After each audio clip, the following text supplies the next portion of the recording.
And welcome to now season 2 of Women Like Us Mentors and sharing experiences and opportunities to really open up the platform and invite women leaders around the globe to share in various topics. And for those who have been returning time and time over again and have viewed all the 12 episodes in the past, we're going to have yet another season of really interesting topics. Given that we have just finished our full year of COVID and lockdown experiences, what a great way to kick off season 2 in talking about adversity.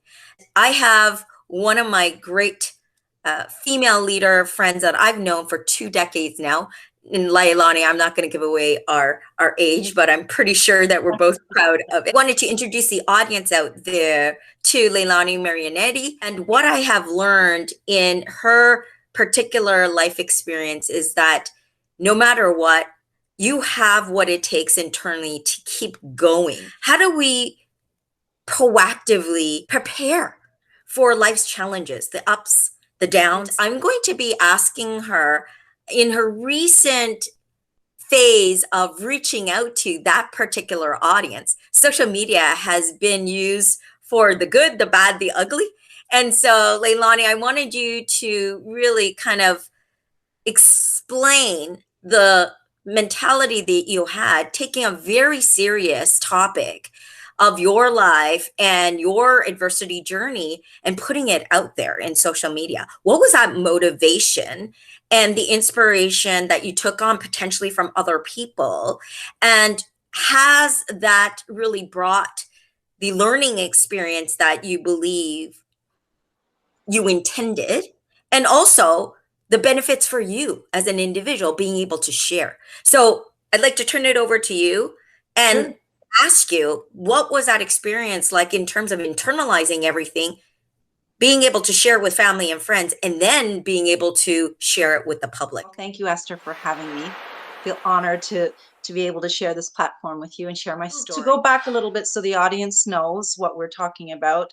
In 1998, I married my high school sweetheart, Michael. Shortly after we got engaged, he was diagnosed with multiple sclerosis, which is an autoimmune disease. It's different for everyone who has MS. So for Michael, we've been married now for almost 23 years. Took on as, a caregiver role right even before we got married.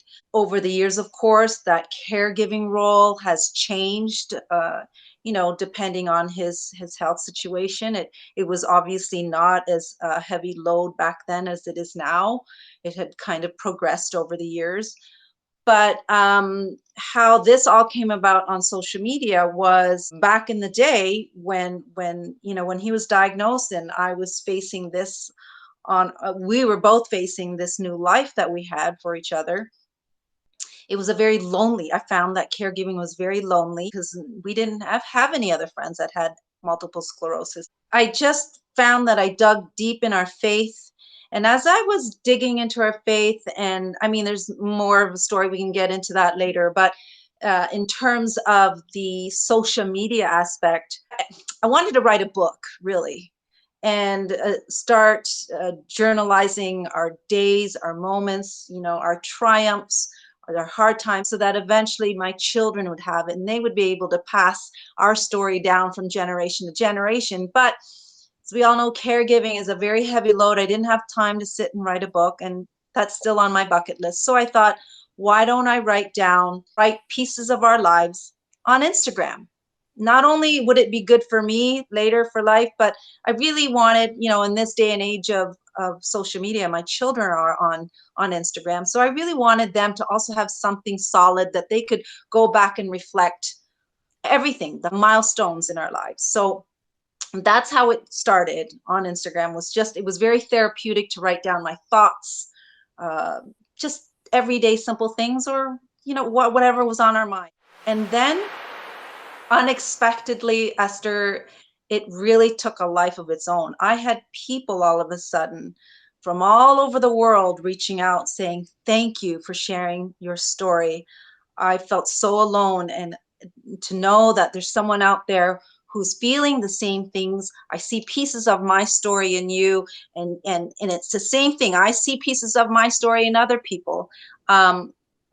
It just was so overwhelming for me, because I thought, in a good way, because I thought, I can't believe just how many people are out there that are going through similar things, whether it's caregiving, whether it's, caring for their parents, or even, on their own. It was just very heartwarming to see the amount of people that are, even people who aren't even caregiving for other people. They have reached out to me saying, thank you, this was a reality check for me.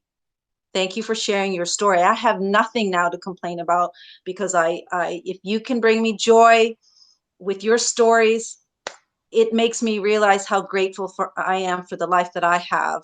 And so thank you for that. So, it was just really nice to see. And so now I have a little bit of a following, and it's just been a joy to connect with my friends from people all over the world, and to be able to exchange stories that way. People like yourself, Esther, and other people have been able to give me that platform to share our story, and continue to do so. So it's been a blessing, really. It's not even just about me. It's Yeah. about, really, it's more than just our story. It's about hope.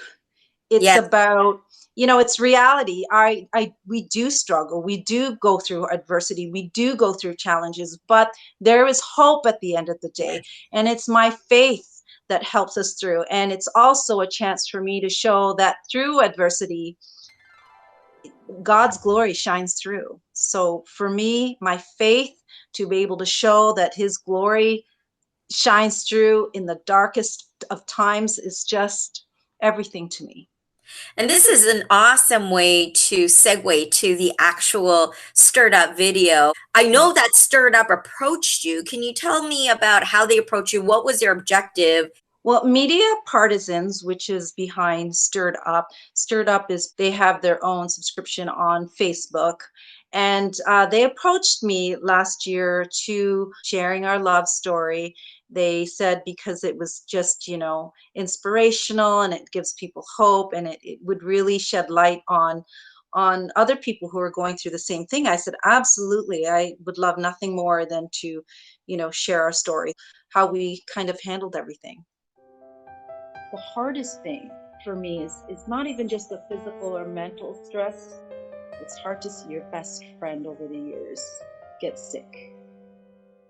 My name is Leilanie Marianetti, and I've been caring for my husband Michael for the past 22 years. I was only 15 years old at the time. He said, "You'll see, we're going to end up getting married one day." And he was right. 12 years later, we got engaged. He just didn't seem himself. He was tripping over his own feet. And prior to that, he became blind in one eye. His family doctor recommended that he go see a neurologist, and did all sorts of tests. The doctor said, "Michael, I'm so sorry, you have MS."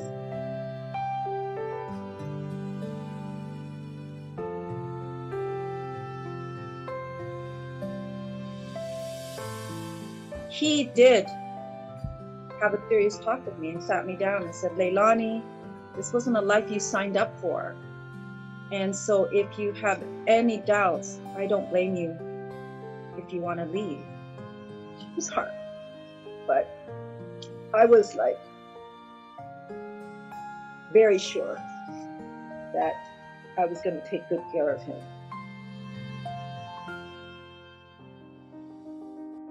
Over the few years, he went from using a cane now to then using a walker. We went out and it was going to be the whole day. Then he'd have to use just the wheelchair. His walking has now become non-existent. He cannot sit independently without the use of a tilt wheelchair. So he's bedbound. When Michael was first diagnosed with MS, his specialist recommended that we don't have children. I'm glad we didn't listen to that, because I think the reason why Michael is doing as well as he is because of our 3 kids. They bring him joy.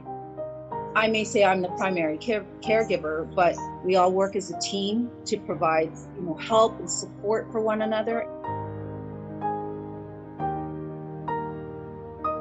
Our house was not accessible. We needed a ramp. We needed to make extra room so that his wheelchair could fit. We were struggling. I mean, financially, because it was hard for us because I am his caregiver during the day and I'm only working part-time in the evenings. I set up this GoFundMe account. You need to put your pride aside. You need to get Michael the equipment he needs and give him some dignity with his life. Sometimes I kind of look back to the way things used to be. I cherish those memories, but I have a more appreciation to the man he is now, because this man still wakes up every day with a smile on his face and still chooses to live life. He's got this crazy sense of humor. He can manage to laugh through everything. Life is really precious. You always have a choice. No matter what situation you're in, you have a choice. You can either live life hopeless and defeated, or live life with hope and faith.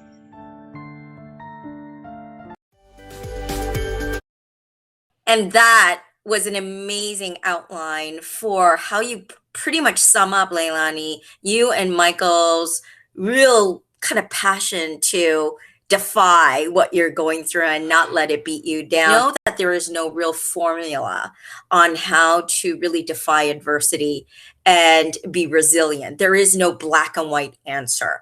But if you could give life hacks and give snippets of hints and tips, whether it's about being able to regain and recharge yourself as a person, to be able to give, you need to also recharge yourself, to be able to be grounded in all of this, because Leilanie is very humble. She is pretty well known in social media right now and gaining a lot of popularity, but that's exactly what she doesn't want from it. She doesn't want to become famous per se, but really understanding that people are learning from her experience and also gaining from it. So how do you take that all in stride and also keep grounded, right, with your popularity growing, and then being able to really self-reflect and gain that moment to then give back some more, because I'm sure you have the ups and downs and some days you feel crushed. So what would be those life hacks for women that are going through similar scenarios from what you have experienced in the last 22 years? What would you say you would tell the other Leilanies of the world? I've learned these life hacks through the years, 23 years of caregiving, and I think there's many. So I would say the most important ones that I think would stand out for me is definitely surround yourself with support. People are going to ask you, what can I do to help? Don't be afraid to accept help. You must do it. Caregiving is not meant to be done alone. If someone offers, take it. Back in the day, I was very kind of proud in a sense that I can do this. When you're newly married, you think, I got this under control. I can do it. I don't need anyone's help. Not that I was, proud in an arrogant way, but I just felt like, oh, I don't want to, burden anybody else. And that's not the case, because if I know that if you needed my help, Esther, and you asked me, I want you to ask me. Exactly. Want to help you. So I don't know why it was such an issue for me to accept help when I know I myself would help someone in an instant. So help is the number one hack. I think that if you think as a caregiver you can do it all on your own, you know what? It consumes you physically, emotionally, mentally, even spiritually. So please get the help that you need. Number two is, if you can get, I know that, like I mentioned, different levels of caregiving, it's hard, but if you can, take time to yourself every day. I'm at a stage where it's hard because my husband needs 24-hour care. So if my kids are home, great. My kids are now adults, so I can go and say, listen, take over for an hour. I'm going to step out, get my hair done. As a family, you have 3 children, and they are also part of that consort group that you have. It's not just about you and Michael, but it's about the extended community of support, right?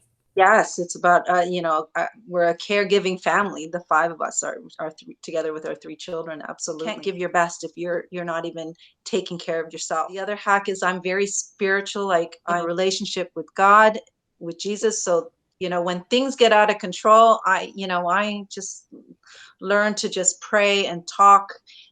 For me, that's number one, because caregiving can be so overwhelming that I've said this before. It is so much so that there's just no way. If I look back into 23 years and think of everything, I don't know how we did it, but I know how we did it. It's my faith. Right. It's my faith. And we're human beings. There is no amount of human strength that can deal with what caregivers go through if you didn't have some kind of faith. Right. Right. So when people ask me all the time, how do you do it? You seem all put together. Well, no, first of all, I'm not always put together. Like everybody else, we all struggle through life's life hands you stuff that will throw you off.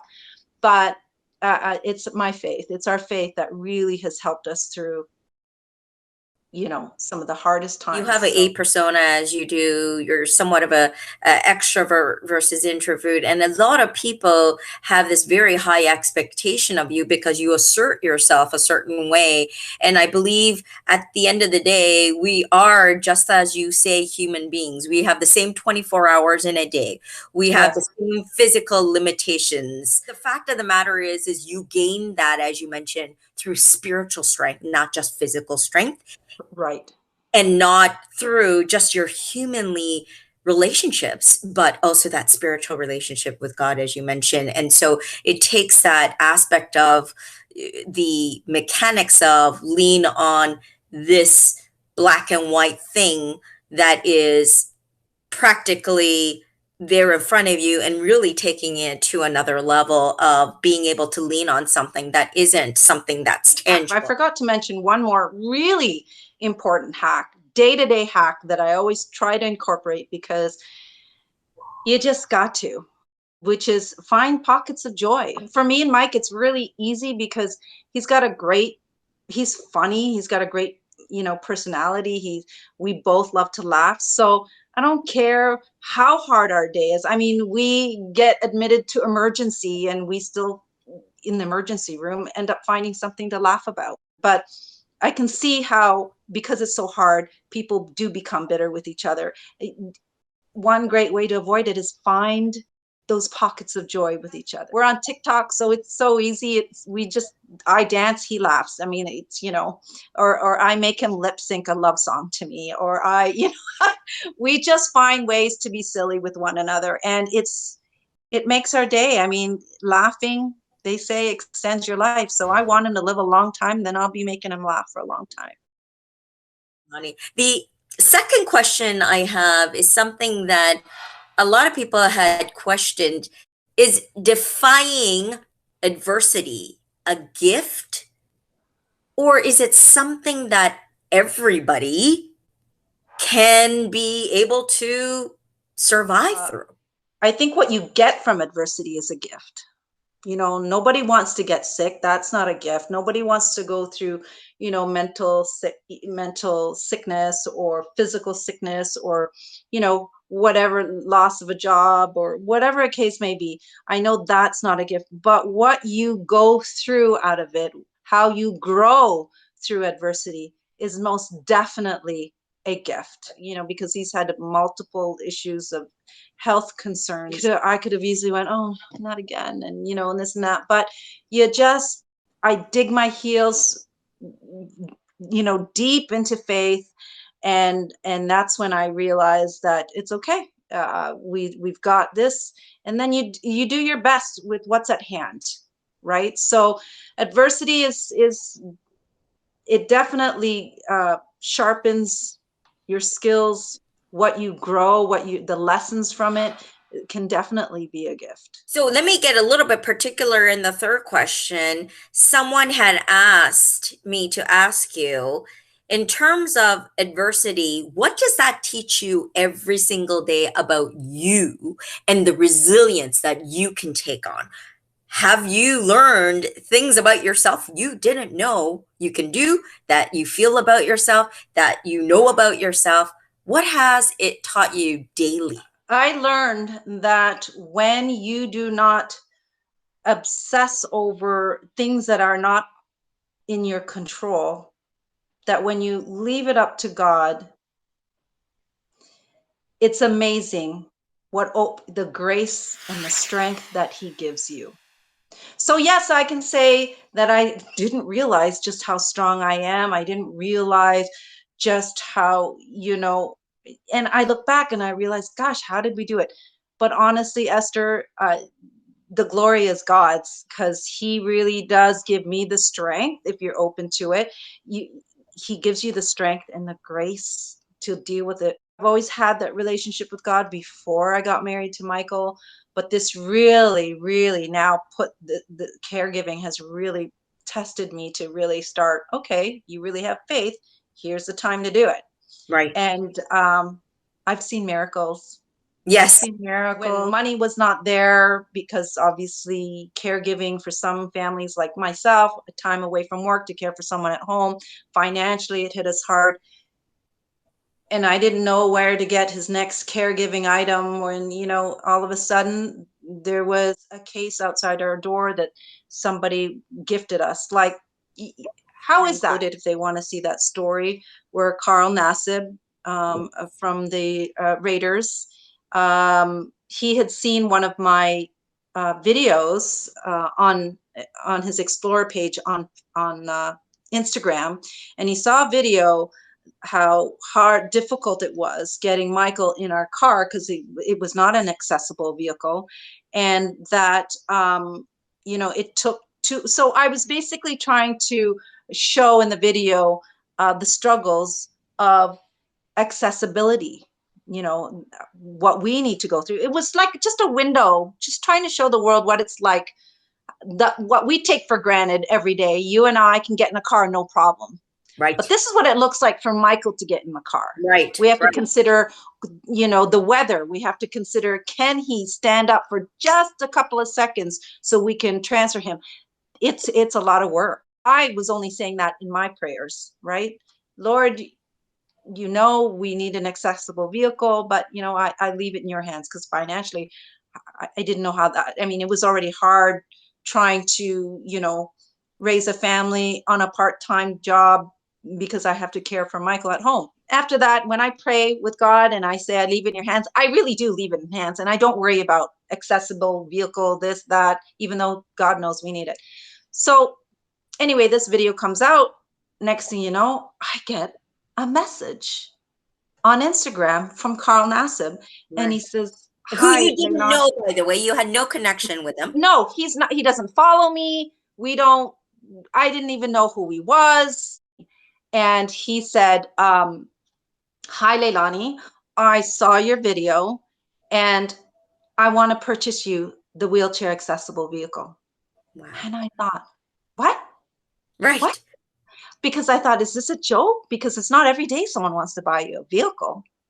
So it turned out that yes, it was real, and I thought maybe someone hacked his account for and so I no, he was in fact telling the truth. And you know what? The beautiful thing he said to me right off the bat, he said, "Leilanie, I am a Christian like yourself, and when I saw that video, I know God wanted me to help you."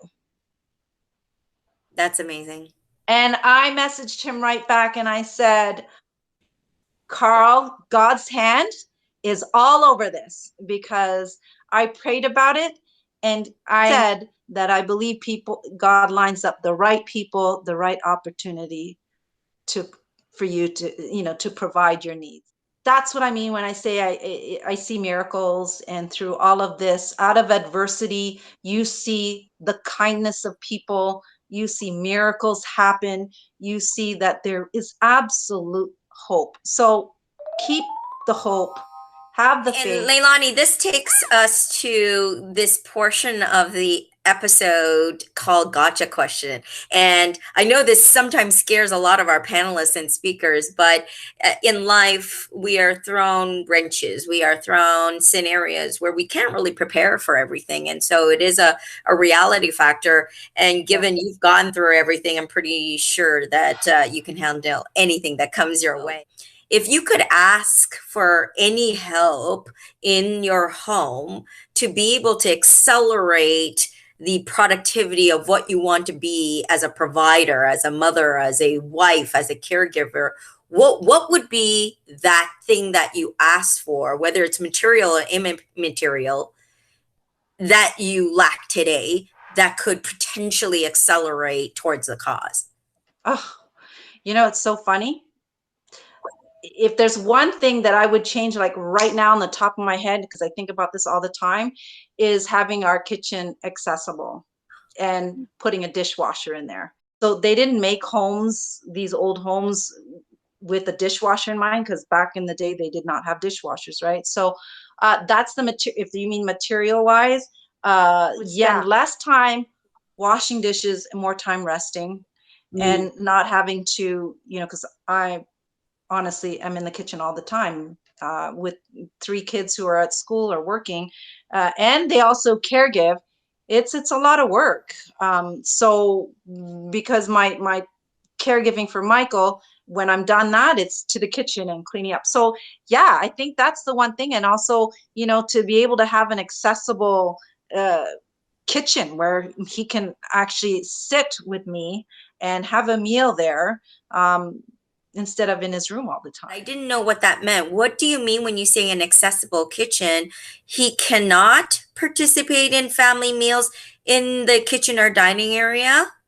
In the dining, he can. We just put his wheelchair next to the dining room table, but he's technically in the living room, tucked Mm. underneath the end of, but he cannot be like, there's no room in the dining room. Even if you move a chair, there's no room for anyone to walk around that. So in an ideal perfect world, if I won the $70 million, I would make the dining room and the kitchen accessible so that he would be able to take part in helping me, even if, help prep meals because we do a lot of his occupational therapy in his room, picking up little things. But in the kitchen, he could just make him feel like he can be a part of If something. Michael can partake in the everyday life chores with you, thereby even helping the scenario Yes, and helping yeah. himself with his motor skills.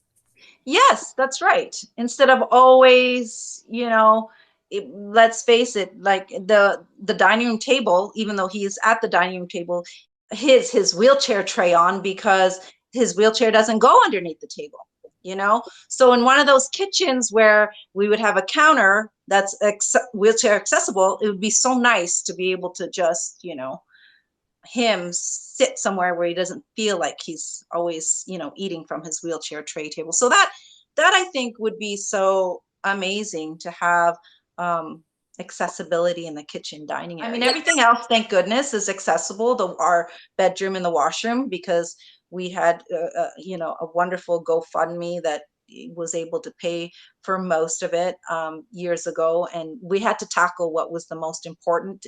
So the kitchen, the dining room was not a priority, but now it is. We'll figure out what he always makes way somehow. Accessibility is something that not only helps the family and the caregivers, but also for Michael himself and the actual person who needs the care. It allows them to feel that they're not necessarily dependent all the time and that there are certain things that they can do for themselves, and it makes them feel that much more inspired to do that much more and then step a little bit further out in their comfort zone, and helps them become Yeah, much more of a member of the family right, versus feeling that they can't help their family, right? right. Because I mean, wouldn't it be nice in an ideal world where he has accessibility to be able to open the fridge on his own, right?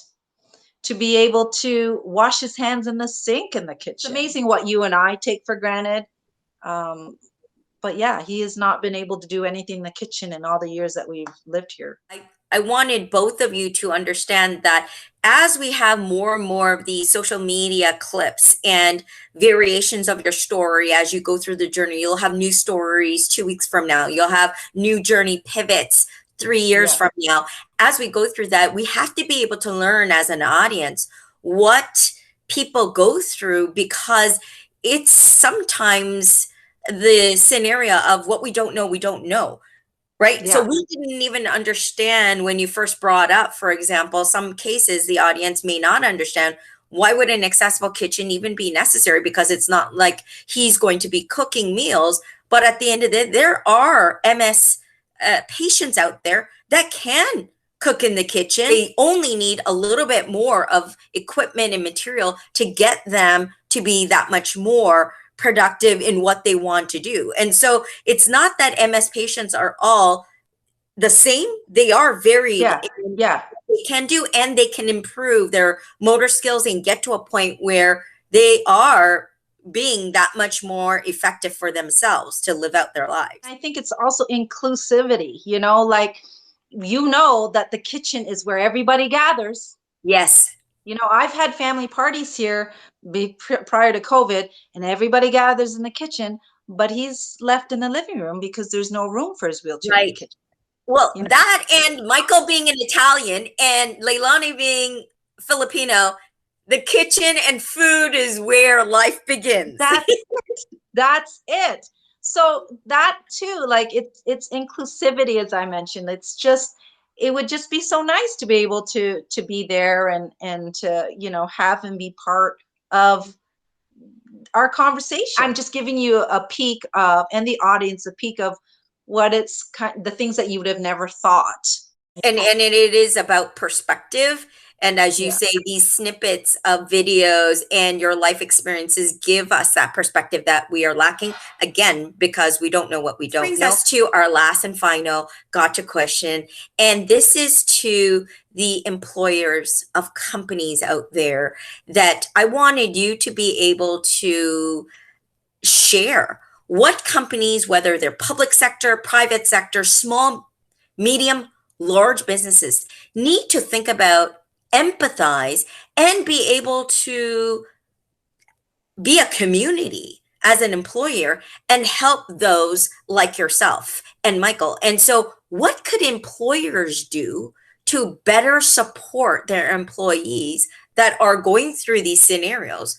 Because you want your employees to know that they can come to you, and then have specific programs that potentially they open up in their own environment. And so, what would you recommend employers to do to help you better and to help those similar to yourself? I'm very lucky that I work for a company that allows us to take caregiving leaves. I think that's also government supported, so that's why we have that program in place. My message to them is, if you can support someone who is going through caregiving issues, that you have all the numbers in place, whether it's the government numbers that they can call to put this caregiving leave intact. So even those health uh, support groups, they need someone with insurance, like a straight direct insurance line, so they don't spend the whole day on the phone wondering if this is covered, if that's covered. And I had to spend days on the phone back and forth. A lot of it I had to do it on my own. When you're already taking care of somebody, it is so stressful as it is, and then to be on the phone and to kind of run around. So, if they've have elected, if you're unionized, maybe somebody in the union can go on your behalf and ask those hard questions. Like a facilitator, so that you don't have to start from carte blanche in not knowing who to call for what and having to figure it out, but maybe a program that really stages, here's where you are in your journey, and here's the facilitator to help you with these type of things, right? Being a little bit more prescriptive rather than here's one general number and you don't know exactly what to do, or to do trial and error. Like, I've been very blessed that if there was a day that, Michael has a specialist appointment that took 6 months to get, you give them heads up, I won't be able to come in because there's a doctor's appointment on such date. Make it seamless. So it's not such a, hard thing to do to get a day off to be able to help someone go take your husband or your parent to a doctor's appointment. Leilanie, this brings us to a close of our share in this particular episode of Women Like Us. And I really thank you for showcasing working through adversity with grace. If I can pinpoint one person who's done that with the epitome of what grace reflects onto yourself, your family, your community, and to even perfect strangers that are out there, you have exemplified that. So thank you for being bold, being able to share in a positive manner, even when you feel that sometimes the world crumbles in on you. And I thank you for giving us a light on where you have showcased that sometimes confidence and positive thinking doesn't necessarily trump faith. It's actually faith that trumps confidence and positive thinking. You So got it. You thank got you it. so much Thank you for, for having me. Thank you for having me. thanks everybody for joining us, and we'll see you in the next episode. Take care.